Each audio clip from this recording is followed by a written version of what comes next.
into another edition of The Verdict. I'm your host, Sean Brace, joined as always by my man, Mr. Adrian Fedke from PhillyUnderstood.com. Good afternoon, Adrian. How you doing? Doing great. Oh, yeah. Sixers, trade rumors. Got a lot of stuff going on with the 76ers, and that's where we're going to start. About 120 seconds on the Sixers, hit a couple topics. First things first, we've been hearing about Jaleel Okafor being traded forever. Yeah. All of a sudden, he starts shaking hands on the sidelines. Next thing you know, I'm thinking it's a done deal. He's going either to New Orleans, he's going to Chicago, whatever. And that's not the case. He's back with the team in Boston for their final game before the All-Star game. I don't understand it. What happened? Well, probably offers weren't good enough. I'm looking at the rumors, and I'm looking at these deals, and I'm like, I don't like any of them. I'm looking at the Chicago rumor that a lot of people seem to like. Nikola Mirotic, Devin Valentine, and a future first-round pick, probably this year's first-round pick, for Jaleel Okafor. And to be honest with you, that's not enough for Jaleel Okafor, the number 3 overall pick in the draft. Yeah. This is like Jeremy Lamb all over again. Devin Valentine, some upside, but the problem is it's a middle first-round pick. The Bulls are in the middle of the pack. Great guards in this upcoming class, but those guards aren't going to be there by the time the middle of the round comes up. Yeah, you gotta. I thought for sure he would have been gone by now. Yeah. But that's not the case. Nobody wants to make a deal for Okafor, and I don't blame other teams because we've been able to watch it. He's good on offense, struggles on defense, and he's going to pull down no matter what team, unless he goes play with LeBron. That's the only one that I think he can fit in with. Yeah. Oh, by the way, I think we could fit in with him. Do you think the Denver-Portland thing hurt too? Because you had those two teams were interested in Ja, and they made a trade over the weekend. Yeah, it's probably because Colangelo's his asking price is pretty high. Yeah. All right, so let's move on from that because obviously it seems like that deal is not going to happen, and he's just going to be in a Sixers uniform. Mm-hmm. Ben Simmons. It's been reported that Ben Simmons now.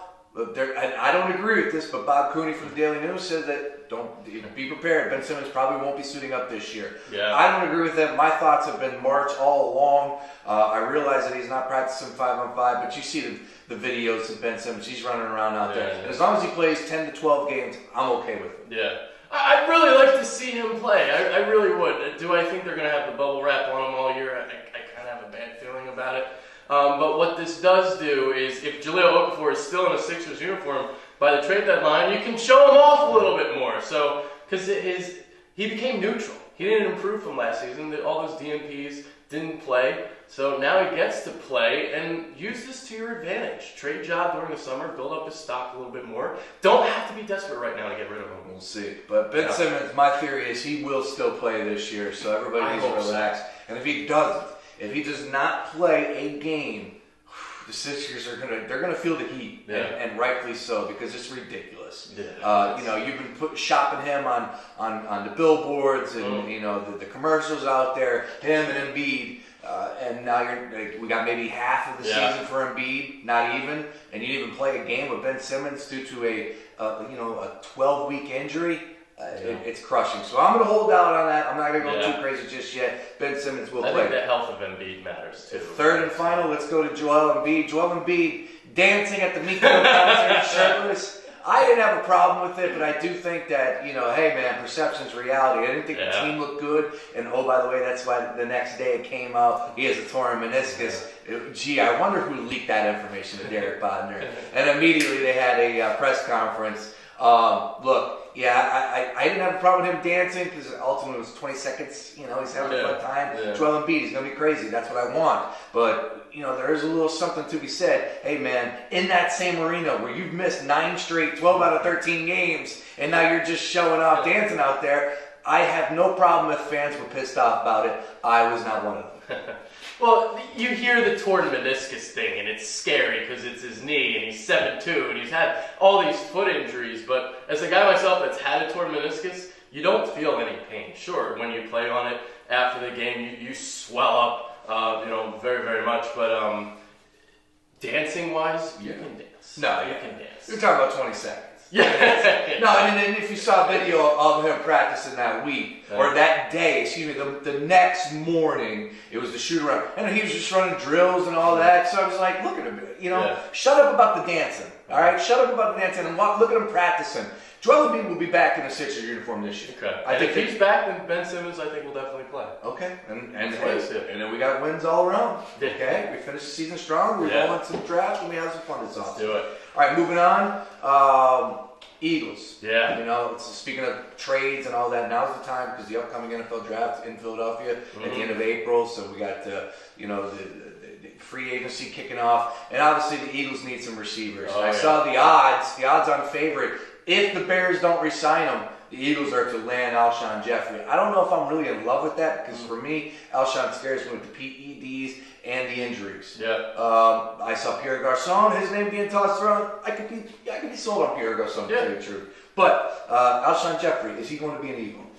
I don't know if he's going to be an Eagle. There's still a lot of money that the Eagles have to clear up in order to sign him, but I think he is an intriguing prospect. The injuries hurt, obviously. He's only played 2 full seasons out of the 5 that he's been in the league. Only played 12 this past season, but you look at the type of weapon he is. He's a back shoulder kind of guy. He's a perfect guy for Carson Wentz because you can just toss it up to him and let him go get it. And Wentz is aggressive, and Wentz is going to take some chances downfield. And Jeffrey is the guy that you want to go to in those type of situations. I think he would be a perfect fit, but there are some risks, obviously, to bringing him in. Really, really tough job for Howie Roseman. I got to be honest about it. He was in salary cap hell when he took over for Chip Kelly. Just think about the 2 different scenarios.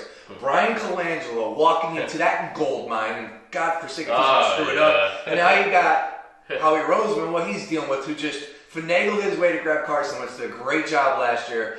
And he's got another difficult job in front of him. So that's why we're seeing guys like Michael Kendrick being talked about, shop around, Jason Peters cutting down on his contract, Connor Barwood, who knows what's going to happen there. So I look, there's going to be some change happening with this Eagles roster, I believe that. Yeah, for sure. And the guy like Jeffrey, if the Eagles do make a big splash like that, I think that'll be pretty much it. That'll be pretty much their move during the offseason. Go get Jeffrey, build through the draft the rest of the way. There's some other names. I like Garcon. Garcon is the name that I really like because a little bit of Malcolm Jenkins there in terms of he might be a little bit older now. He's 30, but he's under the radar and he'd be cheap. He just went over 1,000 yards last year, silently. I like it. I like Pierre Garçon. I'm not trying to make too much out of him. What are we talking about here? Would Alshon be that one receiver? Sure. But is he healthy enough? And the PEDs hanging over the head is scary right now. So we'll see. We got some time. Obviously, free agency is coming up right around the corner. Yeah.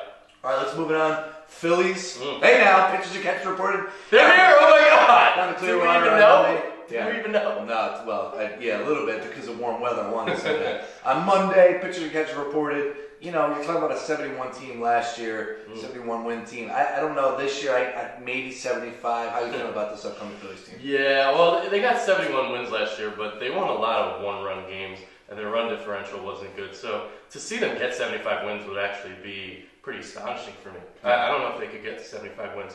But what I want to see from this season, I want to see the young pitchers develop. Aaron Nola, Vincent Velasquez, Jared Eichhoff, Jake Thompson. These are the guys that I want to see progress. Aaron Nola struggled late in the season, got shut down. So I want to see him get back to being consistent. I want to see Velasquez cut the walks down. So those are the 4 that I'm looking forward to. Another 4 aces, maybe happening. Saw a picture yesterday from it was Ryan Lawrence, excuse me. He put the picture out there. It was 6 years ago yesterday. It was Doc, Holiday, Oswalt, Colt Hamels, Joe Blant was up there. Joe Blant. Come on, man. There's no need in Cliff Lee. Obviously, he had the 4 aces, and they put Blant out there. That was 6 years ago yesterday. Incredible. Time flies. Number 1, second is... That was one hell of a pitching staff that unfortunately was unable to win a World Series ring. Hey man, look, I just look forward to the fact that we get a different sport, warm weather. So I'm looking forward to that, but I don't think expectations should be all that high for the Phillies.